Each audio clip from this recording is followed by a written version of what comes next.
So far, in this series, we have only focused on Ben Ven's solutions to backlighting the Game Boy Color, but there is a well-established name in the retro modding community that too has a history in backlighting retro game consoles.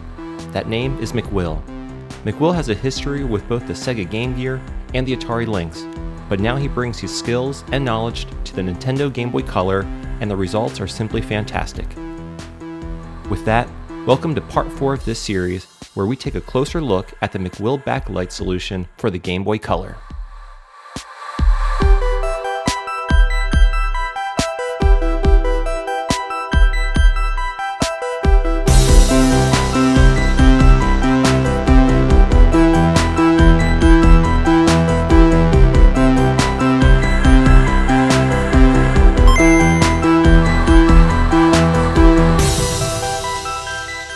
Hey everyone, my name is Tito, and welcome to another episode of Retro Renew. Today, we're going to talk about the McWill backlight kit for the Game Boy Color. If this is your first time watching my channel and you're interested in restoring, repairing, or modifying retro game consoles, consider subscribing, and don't forget to hit the notification bell so you don't miss an episode. McWill is an outfit based out of Germany. His kits were typically made available on a European website called Dragonbox, but has since expanded to be available on websites such as Console 5 and Retro Modding, both based here in the US, so shipping costs for his products are kept pretty low if you buy from within the United States.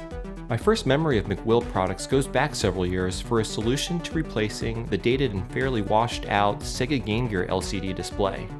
He also released a similar kit for the Atari Lynx, but anyway, we're here to look at his solution for the Game Boy Color. So, as with all other episodes in this series, be sure to stay tuned all the way to the end of the video because I'll be discussing 3 important topics regarding this mod, and they are the relative difficulty of this mod in comparison to all the other backlighting solutions, the cost of this mod, and lastly, I'll go over the functionality and general quality of the product as well as my overall thoughts. Okay, with all that out of the way, let's just dive right in. To do this mod, you'll need the following items.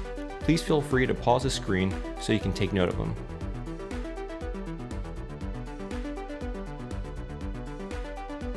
Alright, once you've gathered all your tools and parts, we can start the modification. Alright, to get started, grab your McWill LCD kit.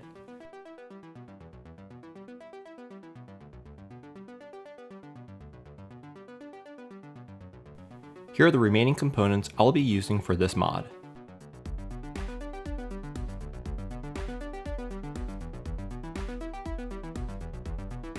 First, test fit the LCD to the front housing.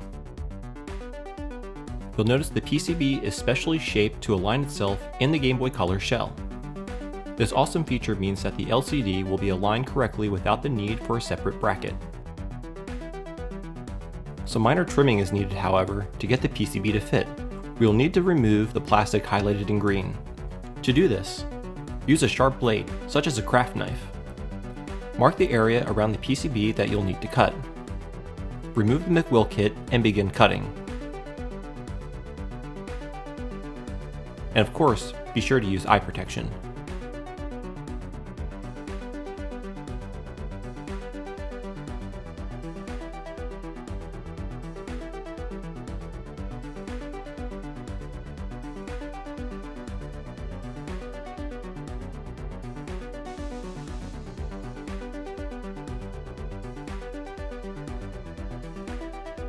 Now gently score the plastic as shown.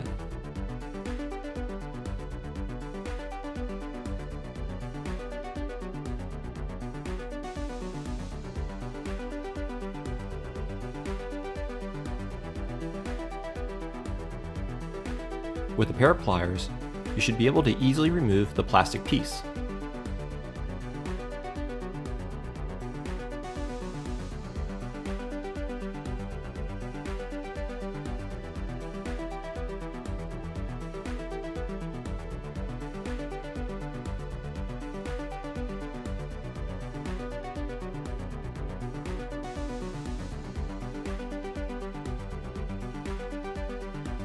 Clean up any plastic burrs with your craft knife.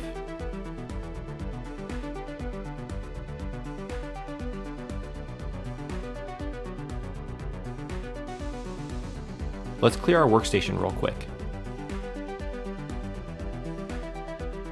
Okay, now let's test the fitment of the McWill kit. It's a perfect fit, and everything looks to be perfectly aligned.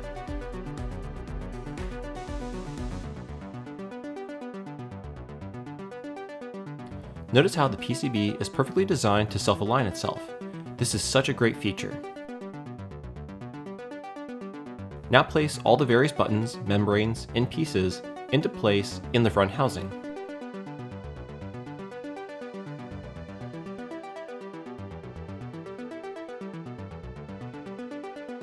Now let's turn our attention to the motherboard. I bought this separately on eBay and it was a bit dirty, so I used some isopropyl alcohol and a toothbrush to give it a quick clean. Now let's place the motherboard in the front housing. Connect the McWill LCD ribbon cable to the motherboard and lock it in place.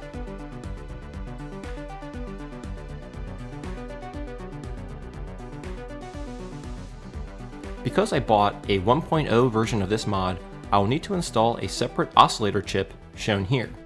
The little dot printed in the lower left corner corresponds to pin 1 of the oscillator chip. You will need to take note of it. Version 1.1 of the McWill kit, however, already has this installed. So if you have that version, you can ignore this part of the install. Now solder a wire to each pin. I used epoxy-coated magnet wire which came with the kit. You'll need to cut 4 pieces at about 3 inches in length each.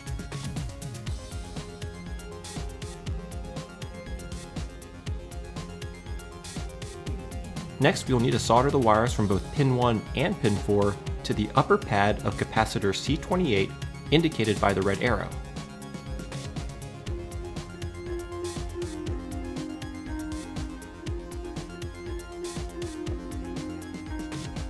Unfortunately, I did not have footage of me showing this, but here you can see both pin 1 and 4 soldered to C28.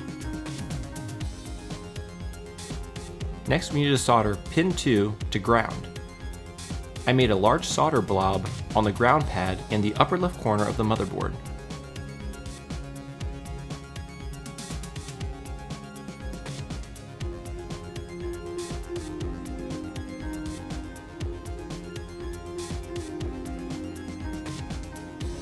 Here you can see the connections we made so far.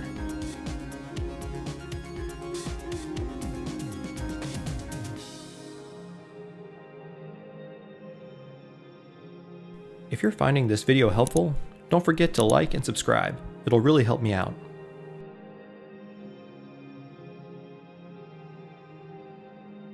Now solder pin 3 to the pad on the McWill PCB shown here.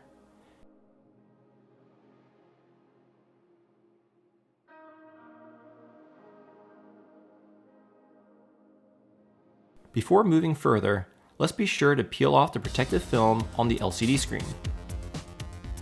Placing the kit back in the front shell housing, you'll notice that you'll need to cut a small conduit for the pin 3 wire to go through, indicated by the green marking as shown. Use your craft knife to make the necessary cuts. You'll notice that the wire is now unobstructed.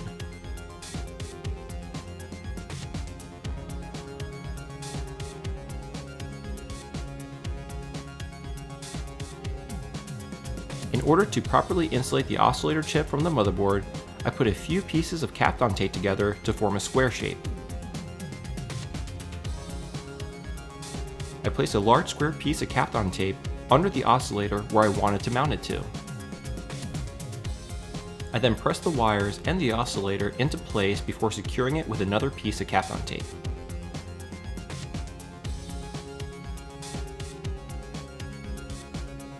Okay. The hard part is now done.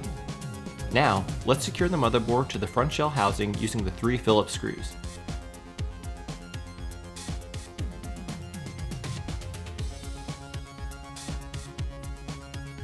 Before securing the rear housing to the front with the 6 tri-wing screws, be sure to install the power switch cover.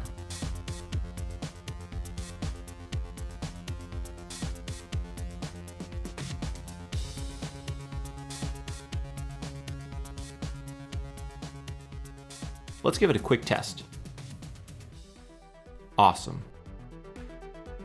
Clean any dust from the LCD before we install the custom glass screen lens.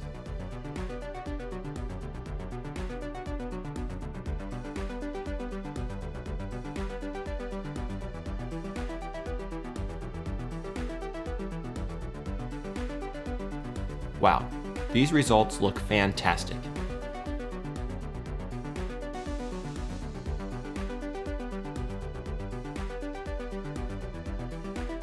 Alright, with this mod completed, let's see how it stacks up in the following areas. So to be upfront, I used an older version of this kit. McWill has since released a new 1.1 version which incorporates the Oscillator chip, negating the need to solder one externally. That was the most difficult part of this mod, so don't think it would be fair to judge McWill based on this first iteration of the kit. All kits sold now incorporate the Oscillator, so taking that into consideration, this kit I would say is very much the same in terms of difficulty as the Freckle Shack. Only minor trimming to the shell is required.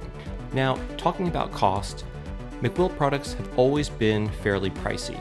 With the Game Gear and Atari Lynx, I believe the cost was around $120 US, which is a lot. His Game Boy solution is really no different.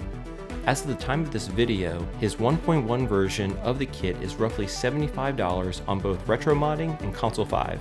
That does not include shipping, although it may be free or pretty low if you live within the United States. That is quite a bit more expensive than the Freckle Shack at about $50 if you're not including shipping costs. But this is still considerably less expensive than the AGS 101 mod. Lastly, let's talk about the functionality. So far, this is my least favorite way to backlight the Game Boy Color. My biggest gripe is that from a cold start, you may need to turn the switch on and off a few times before the console can be powered on. This is a known and documented issue.